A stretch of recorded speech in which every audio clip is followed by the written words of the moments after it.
राम राम भजले राम राम राम। बंधु रे जीवन एक संग्राम। भजले राम राम राम, भजले राम राम राम। जय श्री राम। मित्रों, जैसा कि हम काफ़ी समय से आप सभी से जुड़े हुए हैं और हमारा प्रयास ये है कि हम एक दिन भी आपसे दूर ना रहें, क्योंकि एक दिन हमारा आपसे दूर रहना, जो आप हमारे द्वारा बताए हुआ योग अभ्यास है, प्राणायाम है, पंचकर्म है, और जो हम मट्टी प्रयोग कला में आपको बताया और उसके बारे में विस्तार से फिर बताएंगे। क्योंकि जिस प्रकार कोई भी बालक लगातार अध्ययन करता है और अंत में विद्या को ग्रहण करता, उसी प्रकार ये जो हमारा योग अभ्यास का कार्यक्रम है, ये हम ये चाहते हैं निरंतर हो और निरंतर लोग हमें देखें। और इसमें हमें जो है लोगों का सहयोग भी मिल रहा है, लेकिन अभी तक जो सहयोग हमें बहुत अधिक मात्रा में मिला है वो हमारे श्री नरेंद्र जी हैं, जो दिल्ली में माधोपुर रहते हैं। उनका तो इस बार बहुत बहुत धन्यवाद, जो वो हर महीने हमारे दिव्यनारायण मानव सेवा ट्रस्ट के लिए खूब सहयोग कर रहे हैं। हमें इतनी उम्मीद नहीं थी, लेकिन उन्होंने तो बहुत ही अधिक कर दिया, जो जिसके लिए हम उनके सह हृदय से धन्यवाद हैं। तो मित्रों, जैसा कि मैं आपको बताता हूँ कि कोई भी ट्रस्ट बिना सहयोग के, बिना दान के नहीं चलता है, क्योंकि इसमें हमें जो है जड़ी बूटी भी लानी पड़ती हैं, खोज भी करनी पड़ती हैं, परिश्रम भी करना पड़ता है। और हर साल आषाढ़ के 10 दिन और सावन के 30 दिन, इन दिनों में हम जो अनुष्ठान करते हैं। अनुष्ठान क्या है कि पहले तो हम खाली दूध पर रहते थे, फल लेते थे, लेकिन परिवार के दबाव में आके अब हमें जो है एक टाइम जो है हमें कभी आलू भुनवा के खा लेते हैं, कभी लौकी ले लेते हैं, कभी समा के चावल, लेकिन अन्न नहीं खाते हैं फिर भी हम। तो जैसा कि आज के समय में आप देख रहे हो कि व्यक्ति के शरीर में अगर कोई बीमारी आ जाए, जो आसानी से पीछा नहीं छोड़ती, उसका मुख्य कारण यह है कि जो हम लोग अन्न खा रहे हैं, चाहे वो गेहूं है या चावल है या आलू हैं, ये सब शरीर के लिए हानि ज़्यादा पहुंचाते हैं, लाभ कम पहुंचाते हैं। क्योंकि व्यक्ति जीवन भर गेहूं की रोटी खाता है और उसे शुगर की दवाई खानी पड़ती है, क्योंकि गेहूं में सबसे ज़्यादा शुगर है। उसी प्रकार जो लोग चावल का सेवन करते हैं, उनके कभी शरीर में फुर्ती नहीं आती है, शरीर में बादीपन रहता है, सुस्ती रहती है। उसी प्रकार आलू है। तो जैसा कि हम लोग अनुष्ठान करते हैं, खैर आप तो 40 दिन नहीं कर पाओगे, बहुत ही कठिन काम है, क्योंकि कोई दफ्तर जा रहा होगा, कोई स्कूल में पढ़ाने जा रहा होगा, कोई ड्यूटी कर रहा होगा।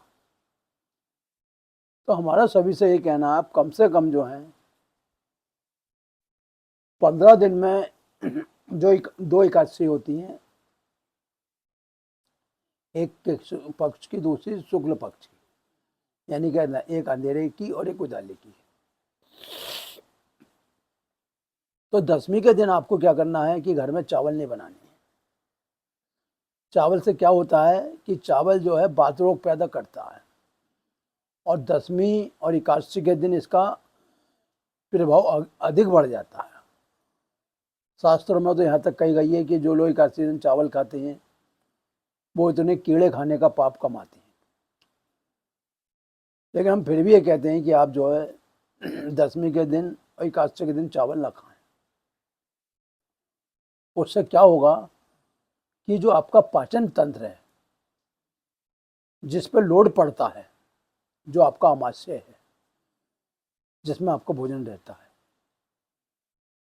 उस अमावस्या को अगर आपने 10वीं के दिन रात को हल्का भोजन करें और सुबह ही प्रातःकाल उठ के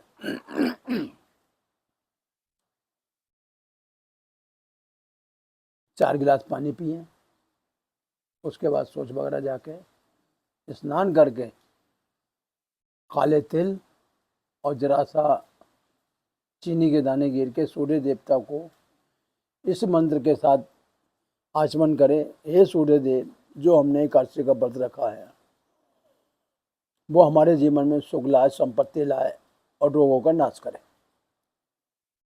ऐसा मन में विचार करते हुए आपको थोड़ा गुनगुना पानी लेना है, या आप सॉल्ट का पानी भी उठा के ले सकते हैं। तो इसे लेने से आपको क्या होगा कि आपकी नसों में जो भी पित्त संबंधी रोग हैं या वात संबंधी रोग हैं या कफ जनन्य रोग हैं, वो लेविल हो जाएंगे, यानी कि जो बड़े हुए रोग हैं वो समान हो जाएंगे। उस दिन आप जो है अल्कोहल भा ले सकते हैं, दूध ले सकते हैं, फल ले सकते हैं, या आपको अधिक भूख लग रही है तो समा के चावल आते हैं वो ले सकते हैं, और नहीं तो कोशिश करें दूध और फल पर उस दिन आप रह जाएं। तो आपके शरीर में आई हुई जो भी कमजोरी है या जो भी आपकी बीमारियां हैं वो जठरा में जल के स्वाह हो जाती हैं।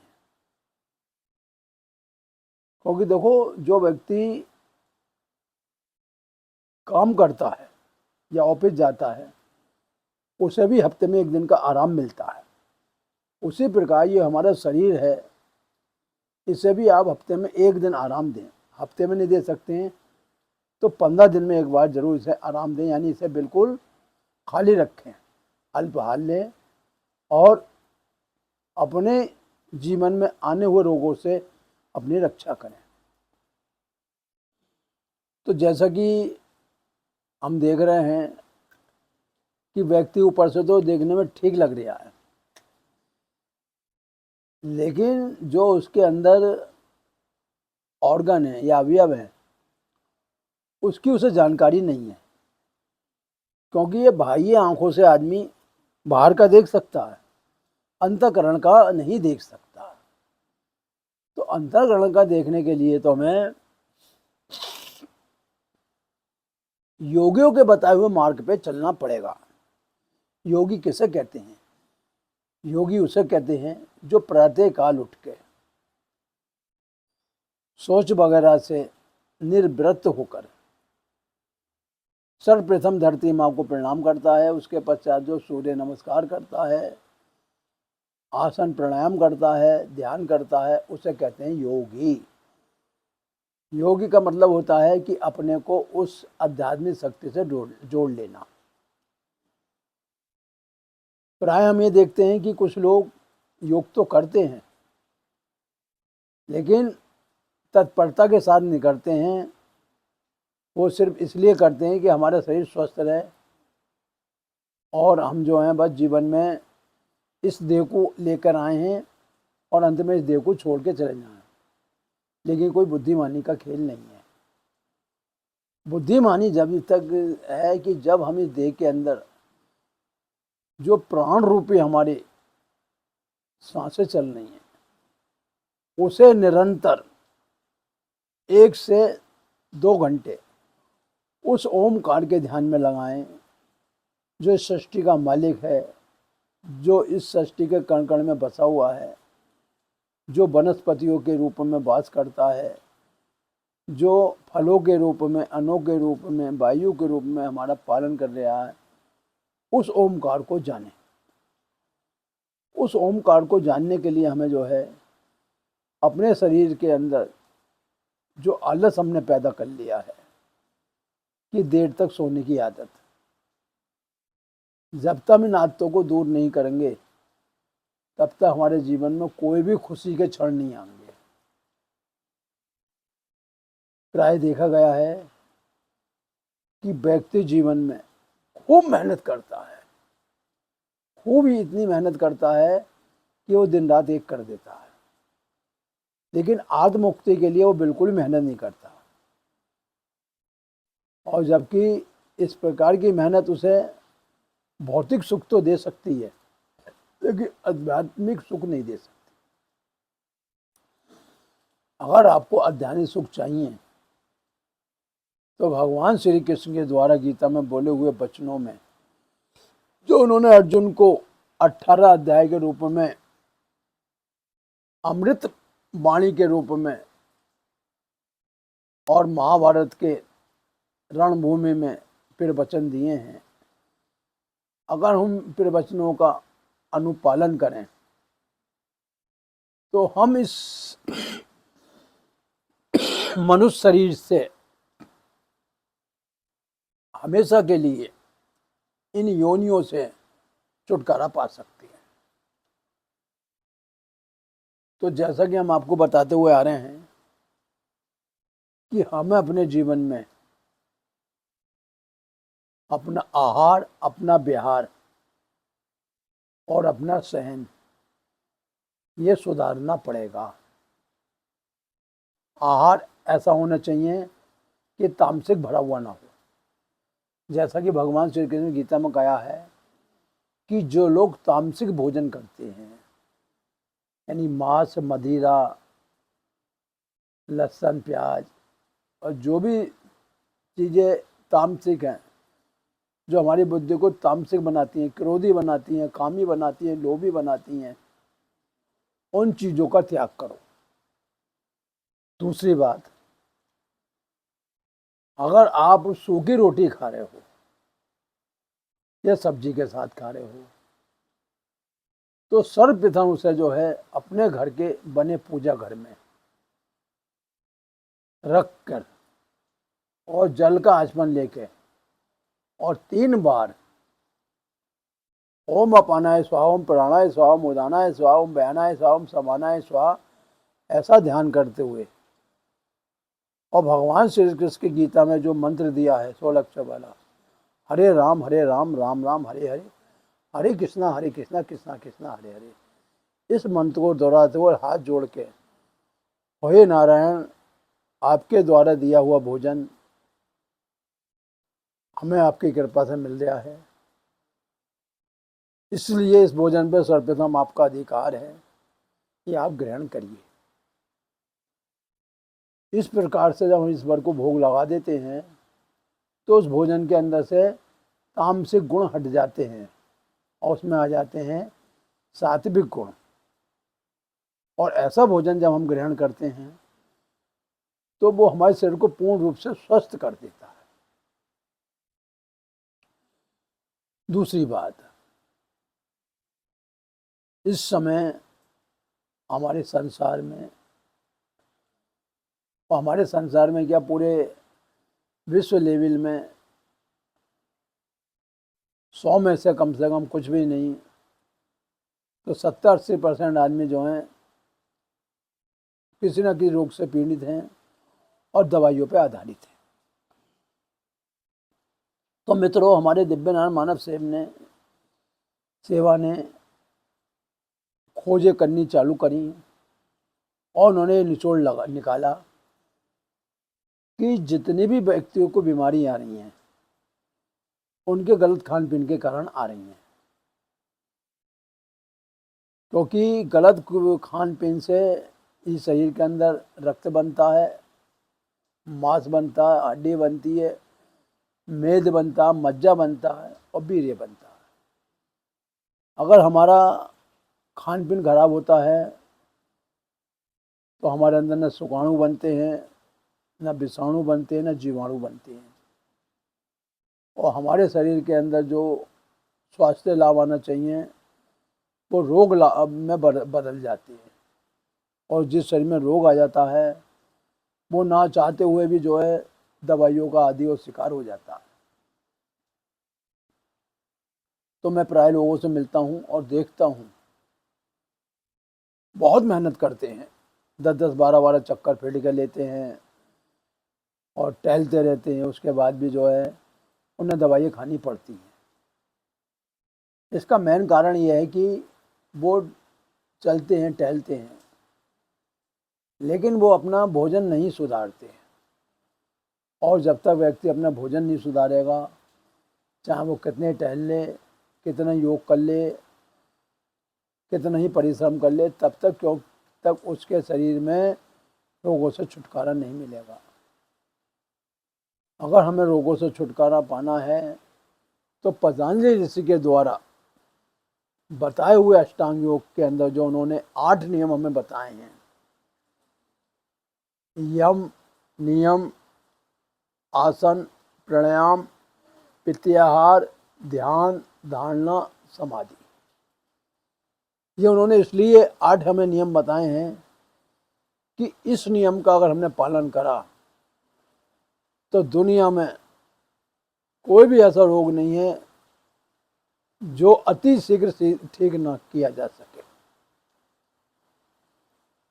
हम प्राय देखते हैं कि लोग टीवी के माध्यम से, चैनलों के माध्यम से जो बड़े बड़े योग शिविर लगते हैं, विचारों से अटेंड करते हैं, रजिस्ट्रेशन कराते हैं, योग सीखते हैं, और वहाँ पे जो भी उन्हें डोनेट करना होता है करके आते हैं।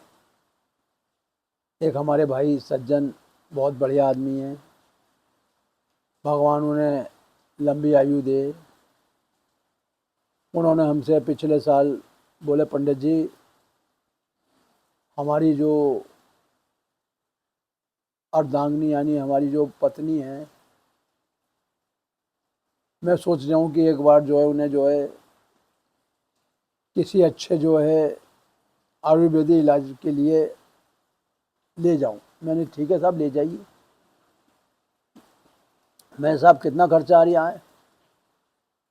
बोले 50,000 रुपये ऑनलाइन जमा होंगे और बाकी जो हमारे अन्न सेना फ्री है, बाकी दवा है उपचार। मैंने ठीक है साहब, आप हो जाइए।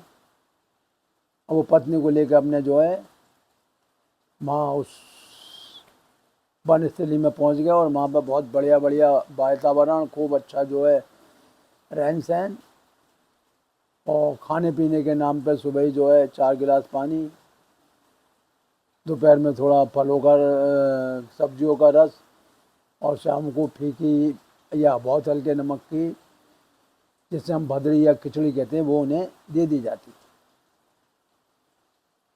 कभी उन्हें जो है वाष्प क्रिया कराई जाती थी, कभी उन्हें शंकुधोती वगैरह पानी पिला के सोच कराया जाता था। तो जब 10 दिन बाद मैं उनसे मिला तो मैंने, हाँ साहब आप गए, क्या फ़ायदा हुआ? बोले पंडित जी शुगर कम हो गई और जो है ये काफ़ी राहत महसूस कर रही हैं। मैंने भाई, उन्होंने एक नियम के अंतर्गत आपको जो क्रियाएं करा दी हैं, अगर आप इसी नियम से इन क्रियाओं को करते रहे तो आपको स्वास्थ्य लाभ मिलेगा, और नहीं तो गाड़ी जहाँ है वहीं आ जाएगी। बोले नहीं, अब हम पंडित जी कराएंगे, अब जब हमने 1.25 लाख रुपया खर्च करा है तो अब हम जो है इसे नहीं रोकेंगे। वहाँ से उन्हें बहुत सारा आयुर्वेदिक दवाइयों का पुलंदा बांध दिया गया। अब उन्होंने 2-4 दिन तो खुशी खुशी दवाई भी खाई, लेकिन बाद में जब उनका तमोगुण बढ़ा तो आलस आया, शुगर जो पहले से ऊपर थी वो शुगर में ही पहुँच गई, जो हाथ पैरों की पीड़ा थी वो भी चालू हो गई।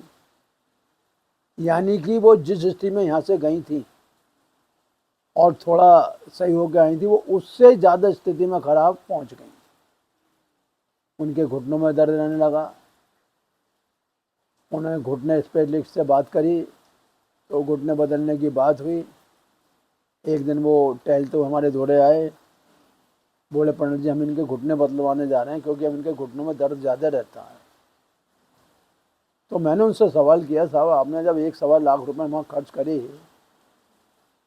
तो आप उनसे दोबारा पूछिए। बोले फिर दोबारा वही पैसा जाएगा और बात वहीं की वहीं रहनी है, क्योंकि वो हमारी जो पत्नी है वो आलसी हैं, उन्हें कितना ही कह लो वो कुछ कर नहीं पाती।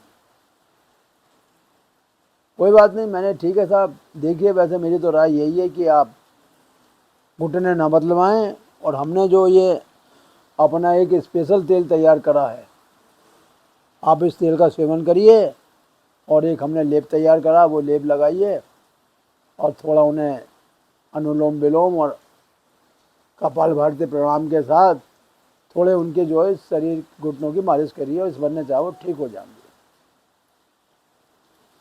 एक दिन हम जो है मंदिर से उनके घर पहुँचे, तो मैंने भाई साहब नमस्कार, राम राम, बताइए भाभी जी कैसी हैं ये? बोले पंडित जी इनकी गांठ हो गई है। मैंने फिर, बोले हम चेक कराने जा रहे हैं। मैं ठीक है साहब चेक कराइए आइए। वो चेक कराने गए, पहले यहाँ मुरादाबाद में कराए, फिर दिल्ली गए। दिल्ली वालों ने जो उसे कैंसर का नाम दे दिया। मैंने भाई क्या हुआ? बोले भाई पंडित जी वो कैंसर की गांठ बताइए। मैंने ठीक है आप अपना भाई जो आपको उपचार करना करिए, लेकिन मैंने कि आप ये प्राणायाम की क्रिया डेली करिए, और ऐसा करने से हमने पाया है कि लोगों की कैसी भी बीमारी हो कुछ ही दिनों में ठीक हो जाती। तो हमारा कहने का तात्पर्य यह है कि अगर हम बाकी में अपने जीवन को चमकाना चाहते हैं, खुशहाली लाना चाहते हैं, तो हमें प्रकृति के साथ चलना पड़ेगा। क्योंकि अगर हम प्रकृति के विरुद्ध चलेंगे तो बीमारी हमारे शरीर में कभी पीछा नहीं छोड़ेंगी। अब जैसे कि शुगर है, तो शुगर सबसे ज़्यादा जो है आपके गेहूं में छुपी पड़ी है। और व्यक्ति जो दबा के जो गेहूं वाली रोटी खाता है, और वो भी जो है उस आटे की कि जिसमें चौकरी निकल गई, यानी एक प्रकार की मैदा का सेवन कर रहा है। क्योंकि रोटी अगर थोड़ी काली आती है तो उसे बुरी लगती है, क्योंकि चौकर मिली हुई होती है तो रोटी का रंग बदल जाता है। और वही अगर उसकी जो है चौकर निकालने में बिल्कुल सफ़ेद आटा पीस देते हैं तो बोले रोटी बहुत सफ़ेद और बढ़िया है, जबकि वो सबसे ज़्यादा शुगर बनाने में उसका योगदान है। तो हमारा प्राय प्राय प्राय ये रहता है कि हम लोगों को सचेत करें। अगर आप गेहूं का आटा खा रहे हो अच्छी बात है, तो आप उसमें एक काम ये कर सकते हैं कि आपने जैसे कि आधा किलो गेहूं का आटा लिया, तो आधा किलो उसमें साबुत मूंग का आटा ले लो, और आधा किलो आप चावल का आटा ले लो, और आधा किलो चने का आटा ले लो, और अगर जाड़े हैं तो थोड़ा बाजरे का आटा मिला लो। यानी ये 5 प्रकार के आटे में मिलकर गेहूं की कमर टूट गई। यानी कि जो गेहूं तुम्हें शुगर पैदा करने वाला है वो शुगर नहीं करेगा। दूसरी बात, अगर आप रोटी अधिक खाओगे तो आपका मोटापा भी बढ़ेगा, इसलिए रोटी अपनी भूख से कम खाओ। क्योंकि एक रोटी कम खाने से अंदर जो वायु का स्थान जो है हमेशा खुला रहेगा, और वायु मार्ग जिनका खुला रहता है ना उन्हें हार्ट के रोग होते, ना लीवर के रोग होते, ना किडनी के रोग रहते। हफ्ते में एक दिन जो है कोई कड़वी सब्जी बना लो, करेला बना लो, या कभी कभी जो है थोड़ा नीम का काढ़ा ले लो। उससे यह है कि आपका जो खून का सिस्टम है जो दूषित हो गया वो ठीक हो जाए। दूसरी बात, खाने का एक टाइम और समय रखें आप। बे टाइम खाना नहीं खाना।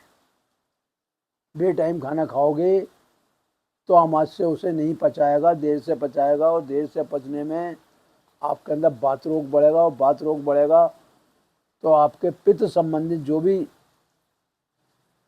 बीमारी है या जो भी बात है वो आपको रोगों में परिवर्तित कर दी। प्राय देखा गया है कि जिन पुरुषों के या माताओं की संतानें, माता पिता तो सही हैं, लेकिन संतान को कभी बुखार आ गया, कभी डेंगू हो गया, तो वो क्या है कि उसका निर्माण जो हुआ है माता पिता के यानी पिता का वीर्य जो उसमें भी आपके ब्लड वगैरह होता है, खून वगैरह होता है। खून से ही हजारों बूंदों की खून से एक वीर्य की बूंद बनती है, जो रज में मिलके गर्भाशय में पहुंच के शिशु का निर्माण करती है। जब व्यक्ति सही शुद्ध आहार लेगा तो उनके शिशु में जो आने वाले रोग हैं, मैं देखता हूँ प्राय कि बच्चों को दस्त लग रहे, रुक नहीं रहे हैं, क्योंकि वो जिस रक्त के कारण उसकी उत्पत्ति हुई है, जिस रज में जाके उसने गर्भ धारण करा है, तो वो पहले से ही उसके अंदर इन्फेक्शन है और वो बच्चा जो है आए दिन बीमार रहता है।